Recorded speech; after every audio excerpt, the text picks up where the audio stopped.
Hey everyone, in this video I'm going to do the second drawing in a two-part series called Night.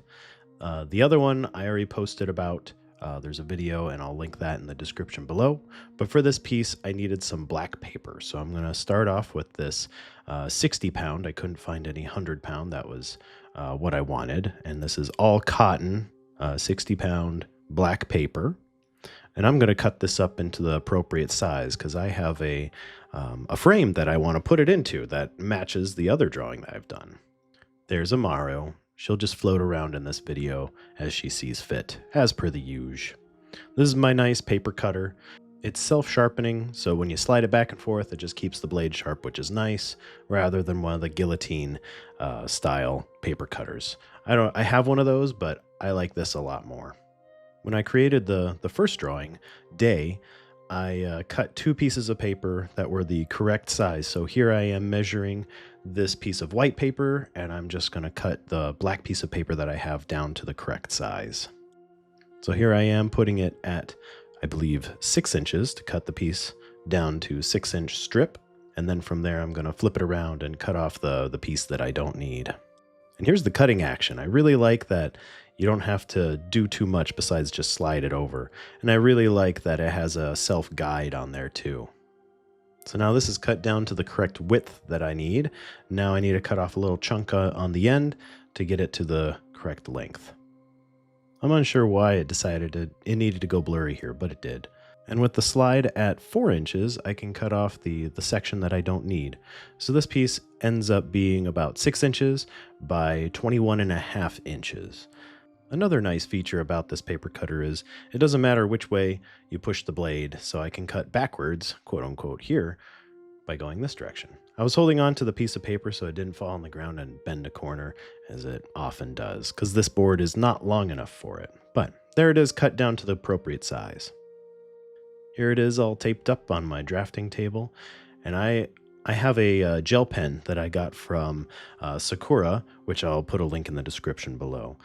Sakura Pigma Micron, they sent me some jelly rolls, I believe they are called. So I have a white gel pen, and I am going to do pretty much this whole piece in this gel pen.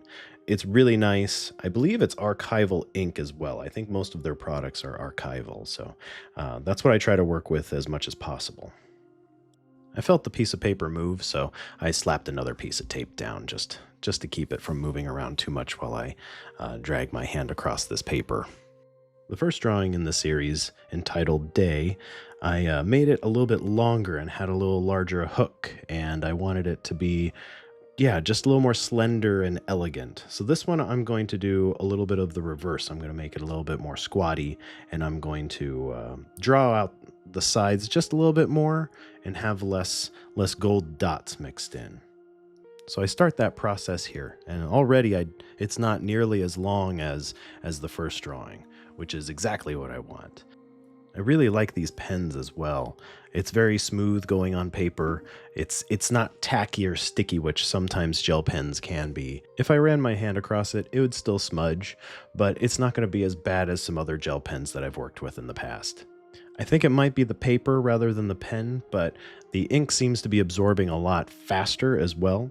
Sometimes with gel pens, they have like a sticky tack that stays on the paper for a while, but in this case, it doesn't seem to be an issue. And I'm curious if maybe that's because I'm using all cotton paper rather than non-cotton paper.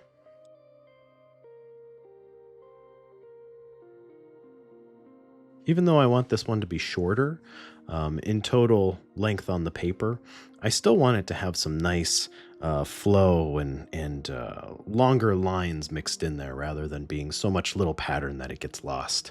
I really like the way that the white ink looks on the black paper. If I keep all my lines close together, then it almost gives a optical illusion to the whole piece. It kind of fades in and out since it's the reverse. It's a negative basically of what I normally do. No matter what, whenever I start drawing after taking a small break or even just going to a different section, I always spin my pen, and you could see me do that at the beginning. It's just a little habit that I picked up when I was using ballpoint pen. You have to kind of twist and move the pen around.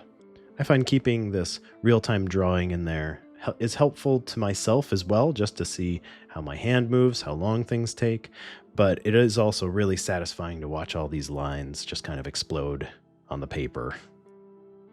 You can see my phone peek in just for a second while I take a video for social media rather than YouTube.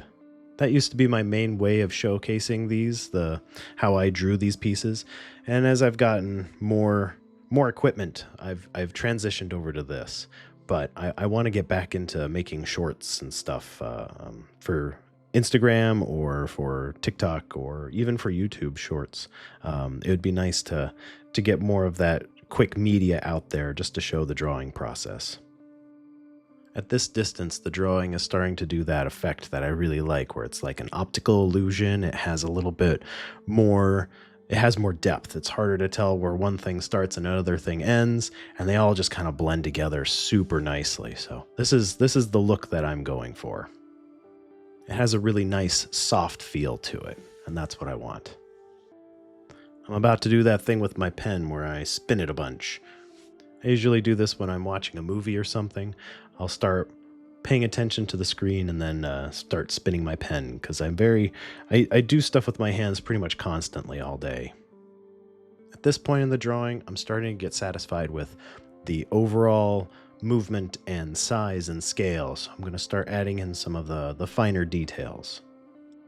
And what drawing of mine isn't complete without some nice bumps and lumps and undulation to it? The one that I just did right below my hand, that one even comes to a harder peak than what I normally do. I'm going to stop talking for just a little bit and let the nice music play through this very soothing period of the drawing.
I really like the way this one hooks around and has a good feel to it.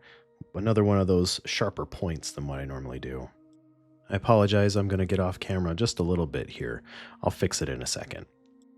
I want a few of these hard hooks and more undulating parts, but I don't want a ton of them. So I'm going to fill in a little bit so I can get some gold dots, but nothing too crazy. At this point, the drawing is really starting to look like what I want it to. I find that sometimes white ink on black paper, less is more. You don't want to go too crazy. And this one in the beginning, I didn't want it to be too crazy. The first drawing in the series, called Day, it's hard to say that because if I say the first drawing called Day, then it just sounds like a bunch of word salad. So the first drawing in the series, called Day, I wanted it to have a lot more small pockets that I could put small gold dots mixed in there to give a little bit more of like a sunshine sparkle kind of feel. Sunshine sparkle sounds terrible. Sunshine, like, I kind of imagine like sunlight bouncing off of little dewdrops and stuff like that. So it's just lots of small detail. And for this drawing, since it's supposed to be kind of nighttime, I wanted it to be bigger gold dots because light makes a larger impact at night. Hear Bjorn purring in the background. That's because he's sitting on my shoulder while I'm recording this voiceover. Excuse me, Bjorn. So I'm almost done with all of the small bits that I want to add to this, so I can start focusing on the gold portion of this drawing. Usually how I make my circles is I grab something around me, whether it be like this tape roll, or I go and get a plate from my pantry, or just really whatever is a perfect circle that is nearby that I can use to make the right size of circle that I want. I do have some actual templates around my studio. I use them for smaller stuff. For the big scale stuff, I have to get plates and whatnot. I wanted the two gold circles to be similar to each other in shape from drawing to drawing, so I'm using something similar in size but not exactly the same. You don't have to do too much on black paper, just as long as there's a little bit of graphite on the paper. It's really easy to see.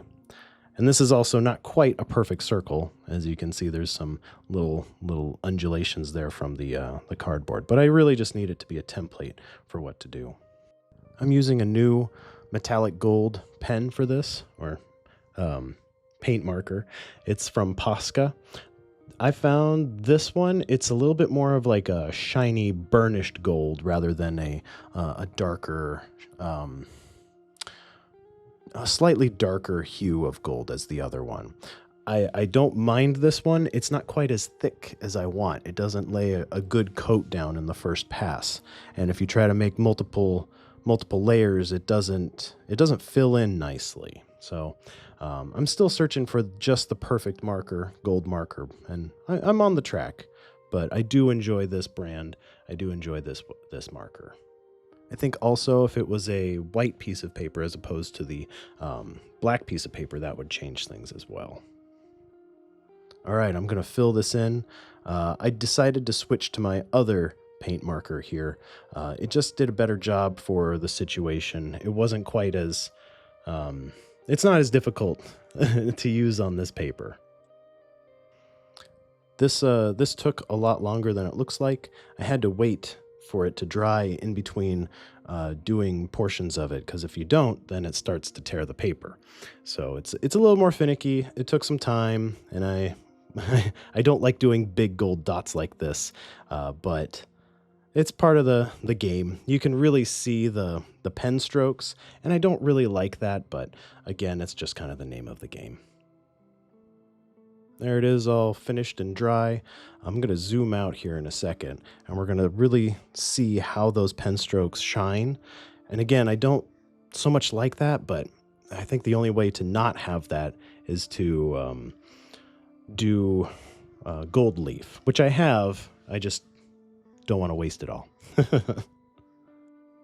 Now I'm going to start filling in a lot of these smaller portions with smaller gold dots, but I don't want them to go too small. I want them to be large enough to be visible at pretty much any distance, and also be different from the first drawing in the series, but also give that kind of nighttime effect where like lights have a different hue, and yeah, light just is more important at nighttime. These really don't take that long to fill in each and every dot, but I do like to speed it up because, again, it is fun just to see them slap down on paper super quick. These smaller circles I have a harder time seeing the pen stroke, which is what I want. I don't really want to see that at all. And I do all of these freehand because I feel it gives a little more warmth and hand-drawn type of feel rather than being so perfect. It gives a nice little contrast to the line work that I do. I had this one pretty planned out in my head, so it didn't take super long. Maybe 2.5, 3 hours from start to finish to do the whole thing. Don't forget to hit all the buttons that you can, like, subscribe, find me on other social medias. My website has a few stickers, and I'm going to be putting a bunch of drawings, original drawings up on there as well. There's a few prints as of right now, and I'm going to be working on that, as well as some other merch for the future. So go check out my website, isaacpryorart.com. And that's where you can find all the good stuff. I appreciate everybody watching and enjoying my content. It's one of the reasons why I keep doing this. I won't be able to stop. It's just part of who I am, but getting support from the community is oh so nice. So I appreciate everyone in whatever capacity that supports me. Thank you very much. There's lots of ways to support me too. Even just watching this video all the way through gets watch time for me, and that's something that YouTube will pay me for. So that means a whole lot if that's all that you can do. Here it is, freshly complete. I did have the mat board and frame ready, so I put it in there and put it on my lovely wall with my mural. I think it turned out really nice. I like the gold, I like the black paper. This one looks a lot smaller than the other drawing. It just doesn't have quite the same look to it, which is nice. It frames both of them nice and it makes them different from each other. These drawings are a little smaller than what I normally do, but I really like them. Leave a comment if you have any questions. Otherwise, we'll see you in the next one. I hope you enjoyed this.